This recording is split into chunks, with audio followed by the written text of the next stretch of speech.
306 राजपुर के पुराने engineering college की इमारत कई दशकों से खड़ी थी। वहां का बॉयज हॉस्टल अपनी घनी छायाओं और दरकती दीवारों के कारण पहले ही थोड़ा भयावह लगता था, मगर जिस चीज ने इसे कुख्यात बना दिया था वो था कमरा नंबर 306। कहा जाता है कि करीब 5 साल पहले उस कमरे में राहुल नाम का एक होनहार छात्र रहता था। पढ़ाई में अव्वल, लेकिन अत्यधिक दबाव और कुछ व्यक्तिगत कारणों से उसने एक रात पंखे से लटककर आत्महत्या कर ली। तब से वो कमरा वीरान पड़ा था, मगर रहस्यमयी घटनाएं थमने का नाम नहीं लेती थी। रात के समय हॉस्टल में अजीब सी सरसराहट सुनाई देती। कई छात्र दावा करते कि उन्होंने दरवाजे अपने आप खुलते और फिर जोर से बंद होते देखे हैं। कुछ ने यह भी कहा कि कोई अदृश्य साया उनके पीछे चलता है।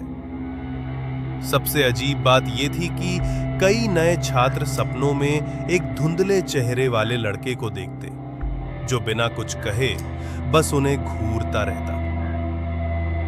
इसी बीच नए सत्र की शुरुआत हुई। अमन, एक प्रथम वर्ष का छात्र, हाल ही में हॉस्टल में आया था। उसने इन कहानियों को महज अफवाह मानकर अनसुना कर दिया, लेकिन एक रात सब बदल गया। अमन का कमरा ठीक 306 के सामने वाले गलियारे में था।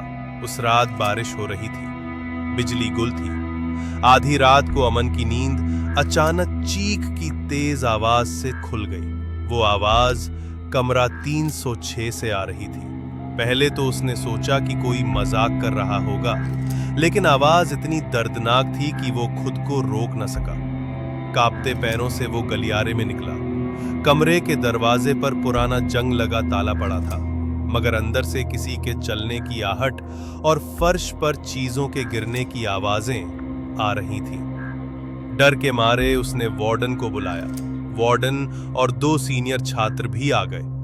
जब वार्डन ने ताले को छूकर देखा तो वो खुल गया, जैसे कि अभी अभी बंद किया गया हो। कमरे के अंदर का दृश्य देख सबके रोंगटे खड़े हो गए। पुराना फर्नीचर धूल में लिपटा हुआ था, मगर फर्श के बीचों बीच सूखे खून का बड़ा सा धब्बा था। कमरे में एक सर्द सी हवा बह रही थी, मानो कोई अदृश्य उपस्थिति वहां मौजूद हो। उस घटना के बाद अमन ने हॉस्टल छोड़ दिया। उसने सबको बताया कि उसने साफ साफ किसी के चीखने और मुझे बचाओ कहने की आवाज सुनी थी। धीरे धीरे यह किस्सा पूरे कॉलेज में फैल गया। अब उस गलियारे में रात के समय कोई भी नहीं जाता। कमरा नंबर 306 को फिर से ताला लगाकर बंद कर दिया गया है, मगर छात्र कहते हैं कि कभी-कभी रात के सन्नाटे में फिर वही कराहती आवाज सुनाई देती है।